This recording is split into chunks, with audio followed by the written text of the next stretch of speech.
and the CEO of West Coast Detectives, to talk about what celebrities are doing to protect themselves. Good morning, Philip. Good morning, Steve. I raised the question earlier. How far do you have to go, and is it possible in what we call a free society to truly protect people like this? Well, I think there's many different issues that we have, and hopefully out of this negative situation, we won't prolong this, but we can positively look at solutions so her death might not be in vain. And we have to look at, I think the issue, we're hearing star, used all the movie star.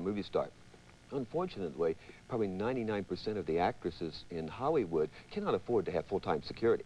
They're not in a position where they can afford that. Well, so I've read where it could cost $250,000 a year. Well, the fact is many of the people whom we think are successful and they're on the air don't make that much money. That's right. Well, and we have some issues. This particular case, we have some issues that haven't been there before. One, we have the using of a private investigator, and of course I'm very sensitive to that because that's the field that I'm in. That raises a question for me as far as a private investigator. The suspect allegedly found Schaefer through the use of a private detective. Is he responsible then? I mean, how carefully do private detectives check out the people that are hiring them to find celebrities? Unfortunately, our industry is not, we don't self-regulate ourselves. In this case, he did not do anything illegal. But we happen to believe at West Coast Detectives, we have a whole set of standards that we do not give out people's addresses.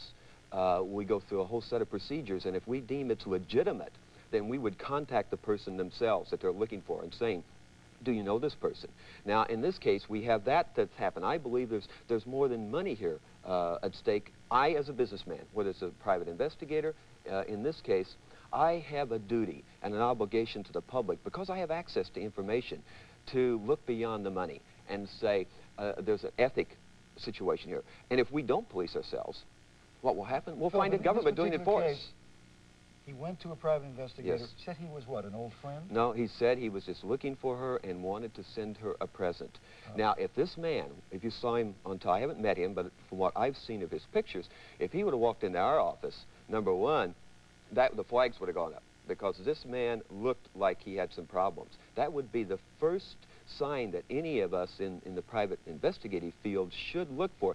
But unfortunately, that hasn't happened. So that's an issue that we have to deal with. And in this case, it's the first time. And I think the other issue here is the ease that celebrities, addresses and home phone numbers and everything that's available. I was on with Tom Snyder the other night. We had a call from a man that said that he bought up at one of the studios a book, not the Star Guide thing, but another book which outlined in detail everyone's addresses, their families. Accurately. Yes, a lot of information, and that's at one of the major studios. Now, where does the public's right to know stop? Where does my individual rights stop where yours begin? And I think we have to remember that, and we hear so much in our society about individual rights. But you're not painting a very positive picture then for those people out there, celebrities, stars of any kind. You're talking about it's too much money in order to afford protection, and then anyone can gain access to your address. So what are they to do? There are many things that we can do. We have probably the majority of the entertainment people that come to us cannot afford full-time security. So we start with personal awareness. That's number one, how not to become a victim.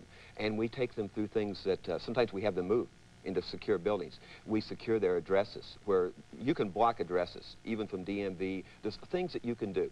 We take them through that. We make them aware that in the world... Pardon me, Philip.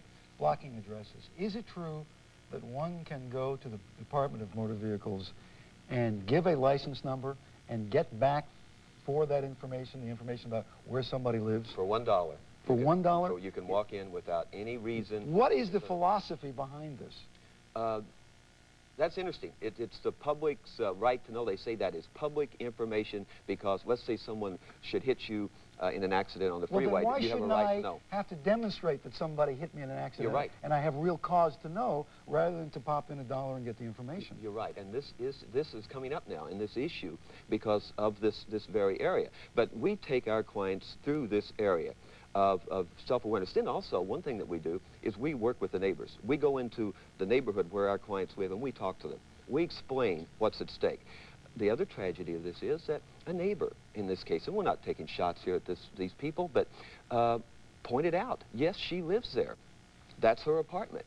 Not thinking, but this guy was in the neighborhood for 4 hours.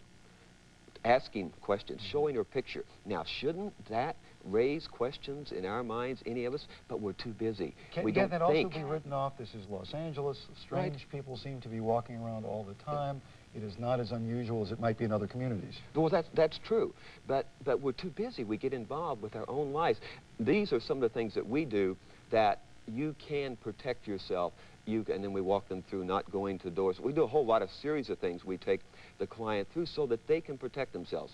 And no one can be 100% protected, obviously, even the very president. same man who allegedly killed Rebecca Schaefer 4 years ago, 5 years ago, was stalking the late Samantha Smith, the little girl who died in a plane crash. But she lived in a small community outside of Portland, Maine. So people were able to see this guy and say, gee, this is strange, we better report this. It's a little bit different in a city like this. Right, but I think we have to understand the world we live in. We're in a world that started the cycle of violence 20 years ago, and we haven't reached the peak yet. We have to, that's first. Now, this man also sent some letters, and there were a number of phone calls received at her agency. And this was apparently ignored. A lot of signs were here. And we found from studies of letters that come to celebrities that the love letters that start with love, not a threatening letter on the first letter, are more serious than the threatening letter. We find that the first letter, if it's threatening and real dangerous, normally they don't have the ability usually to carry that out. But if it starts with love, the fascination, they want to identify with him some way, and then when they feel rejected, they don't get the identity, they don't hear anything. One thing that we do is we first want to identify the person in that letter. We have our psychologists, psychiatrists, people look at it.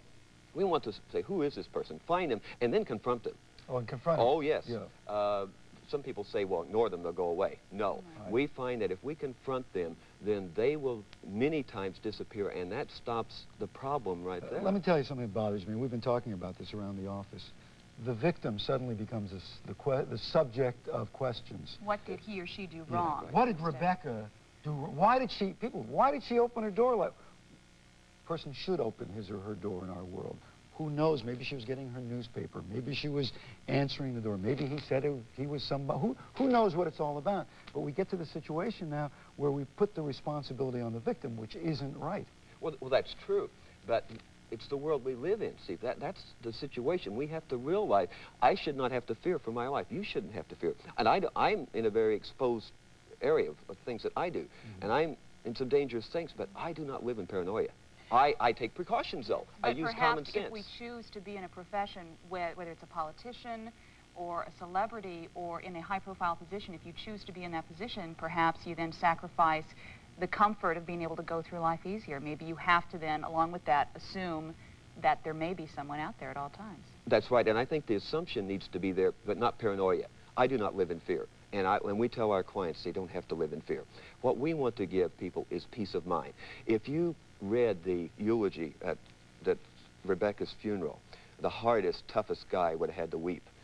When this life, the great young life that it was, and may she not die in vain, that we learn from this, that others will learn from this, and realize what we need to do to keep from becoming victims. Liitle from West Coast Detectives, thank you very much for being with us. Thank you. We'll be right back.